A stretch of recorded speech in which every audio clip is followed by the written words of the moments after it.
জনগণকে স্বস্তি দেওয়ার জন্য জনস্বার্থে আপনারা খেয়াল করেছেন যে আমরা ইম্পোর্ট ডিউটি, সাপ্লিমেন্টারি ডিউটি, অগ্রিম কর, অগ্রিম আয়কর এবং ভিএটি ক্ষেত্রে আমরা ব্যাপক হারে ছাড় দিয়েছি। বিশেষ করে দ্রব্যমূল্য যাতে আমাদের জনসাধারণের ক্রয়সীমার মধ্যে থাকে, সে কারণে আমরা অনেকগুলো নিত্য প্রয়োজনীয় পণ্য, বিশেষ করে সয়াবিন তেল এবং পাম অয়েল, অন্যান্য যে ভোজ্য তেল আছে সেগুলো, চিনি, চাল, ডিম, আলু, পেঁয়াজ, এগুলোর উপরে এমনকি খেজুর, এর উপরে আমরা ব্যাপকভাবে কর ছাড় দিয়েছি এবং এর ফলে আমাদের আদায়ের পরিমাণ বেশ নেগেটিভ। এখান থেকে আমাদের উত্তরণ করতে হবে। যদিও আমরা জনস্বার্থে এই কাজগুলো করেছি অল্প সময়ের জন্য, আমরা আশা করি যে পরিস্থিতির উন্নতি হবে এবং উন্নতি হলে আবার আমরা আমাদের রেগুলার যে ভ্যাট রেজিম সেখানে ফেরত আসব। অন্যান্য যে প্রোডাক্টগুলো আছে যেখানে ধারণা করা হয় যে আমরা সঠিক পরিমাণে ভিএটি পাই না, কারণ আমাদের ভিএটি যে রেজিস্টার্ড করদাতার সংখ্যা সেটাও এখন পর্যন্ত যথেষ্ট কম। আমাদের আয়করের ক্ষেত্রে প্রায় রেজিস্টার্ড ট্যাক্সপেয়ারের সংখ্যা এখন 1,10,00,000। এবছর আরও 5 লাখের মতো নতুন রেজিস্ট্রেশন নিয়েছে, এটা 1,05,00,000 ছিল, 1,10,00,000। সেই তুলনায় ভিএটি পেয়ারের সংখ্যা মাত্র 5 লাখ সামথিং।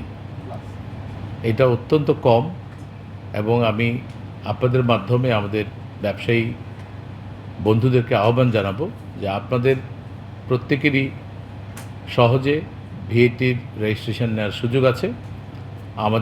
আপনারা জানেন যে আমাদের ভিএটির রেজিস্ট্রেশন সম্পূর্ণ অটোমেটেড একটা পদ্ধতি। আপনি ভিএটি অফিসে না এসেও অনলাইনে আপনার ভিএটি রেজিস্ট্রেশন নিতে পারেন, প্রতি মাসে ভিএটি রিটার্ন সাবমিট করতে পারেন এবং আপনারা ট্যাক্সগুলো ঘরে বসে অনলাইনে পরিশোধ করতে পারছেন। সেক্ষেত্রে অনেকটা ঝামেলামুক্ত বলা যায় এই ভিএটির রেজিস্ট্রেশন, রিটার্ন সাবমিশন এবং কর পরিশোধ। কিছু বিষয় ছিল, যেমন আমাদের প্রতি মাসে ভিএটি রিটার্ন হার্ড কপি অফিসে জমা দেওয়া, স্বাক্ষরকরণের একটা ব্যাপার প্র্যাকটিসে ছিল। আমরা সেটাও বলেছি যে এখন থেকে অনলাইনে রিটার্ন সাবমিট করার পর কাউকে ভিএটি অফিসে হার্ড কপি জমা দিতে হবে না। আমরা চেষ্টা করছি সম্মানিত করদাতাগণ যতটা স্বাচ্ছন্দ্যে এবং যতটা নির্ঝঞ্ঝাটে ওনাদের করটা পরিশোধ করতে পারেন। আমরা খুব ভালোভাবেই বুঝতে পারি যে আমাদের ব্যাপক করদাতাগণ এখনও ভিএটি নেটের বাইরে আছে। এটা আমরা আশা করব এবং আমরা আপনাকে আহ্বান জানাবো আমাদের সম্মানিত করদাতাগণকে, আপনারা দ্রুত রেজিস্ট্রেশন নিয়ে আপনাদের সাধ্যমতো আপনারা ভিএটিটা পরিশোধ করেন। ভিএটি বেসিক্যালি একটা এক্সপেন্ডিচার ট্যাক্স। এটি কিন্তু যিনি আদায় করেন তিনি সরকারের পক্ষে আদায় করেন, সরকারের কালেক্টিং এজেন্ট হিসেবে আদায় করেন। এই অর্থ কিন্তু যিনি কালেক্ট করেন উনি দেন না। এই বিষয়টা আপনাদের মাথায় রাখতে হবে। আপনার সরকারের পক্ষে আপনার যিনি ভোক্তা তার কাছ থেকে আপনি করটা আদায় করে রাখছেন, আপনি জিম্মাদার। এই টাকাটা যত দ্রুত সম্ভব হিসাব করে আপনি সরকারি কোষাগারে জমা দেবেন। সুতরাং আপনাদের যেহেতু নিজের পকেট থেকে দিতে হয় না, যেমন আয়করটা নিজের পকেট থেকে আয় থেকে দিতে হয়, কিন্তু ভিএটিটা আপনার নিজের আয় থেকে দিতে হয় না। এটা আপনি কালেক্ট করেন এবং কালেক্ট করে তারপরে পেমেন্ট করেন। সেক্ষেত্রে আমরা আশা করব যে আপনারা এগিয়ে আসবেন এবং আপনাদের যে নাগরিক দায়িত্ব এবং কর্পোরেট রেসপন্সিবিলিটি সেটা আপনারা সুচারুভাবে পালন করবেন। যেহেতু আমাদের ভিএটি নেট অত্যন্ত ছোট এবং এখানে ইনর্মাস স্কোপ আছে এটা বাড়ানোর, আমরা এখন থেকে প্রতিটা ভিএটির অধিক্ষেত্রে নিবিড়ভাবে আমরা তদারক করব। যাদের রেজিস্ট্রেশন নাই আমরা তাদেরকে রেজিস্ট্রেশনের আওতায় নিয়ে আসব এবং দ্রুততম সময়ের মধ্যে আমাদের ট্যাক্স নেট বাড়াতে হবে। আমরা যদি ভিএটির যে ট্যাক্স নেটটা সম্প্রসারণ করতে পারি তাহলে আমরা আশা করি যে বাকি যে 6 মাস আছে আমাদের প্রথম 5 মাসের যে ঘাটতি নভেম্বর পর্যন্ত, সেটা আমরা আপনাদের সকলের সহযোগিতায় এই ঘাটতিটা আমরা কভার করতে পারবো।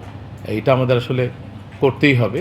আপনারা জানেন যে আমরা অনেক ইকোনমিক ক্রাইসিসের মধ্যে দিয়ে আছি এবং এই ইকোনমিক ক্রাইসিস থেকে যদি আমাদের দেশকে আমরা উদ্ধার করতে চাই, দেশকে যদি এগিয়ে নিতে চাই, আমাদের হাতে আর কোনো বিকল্প নেই।